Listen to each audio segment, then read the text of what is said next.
দাসের ঠোঁটের কোণে সিগারেট যেন চমকে দুলে উঠল। কোন সেক্রেটারি? আবার কোন সেক্রেটারি? মিস সুলতা পাল।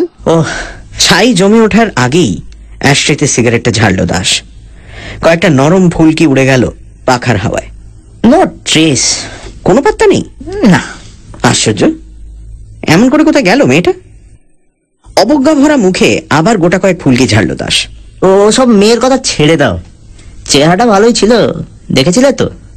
নিশ্চয়ই পালিয়েছে কারোর সঙ্গে। আমি আশ্চর্য হয়ে বললুম, পালাবার কি ছিল? যতদূর তোমার কাছে শুনেছিলাম কলকাতায় একটা বোর্ডিং এ একা থাকতো, আত্মীয় স্বজন কেউ থাকলেও তার সঙ্গে কোনো সম্পর্ক ছিল না। ওর যদি কাউকে ভালো লেগে থাকে তবে তাকে নিয়ে চোরের মতো পালাবার দরকার তো ছিল না ওর। দাস উদাস ভঙ্গিতে বলল, কে জানে, হয়তো কোনো রাইভাল ছিল। কলকাতায় থাকলে খুনটুন একটা কিছু হয়ে যেতে পারতো। এই ধরনের মেয়েকে নিয়ে কত ধরনের নুইসেন্স হয় জানোই তো। তা হয়তো হয়।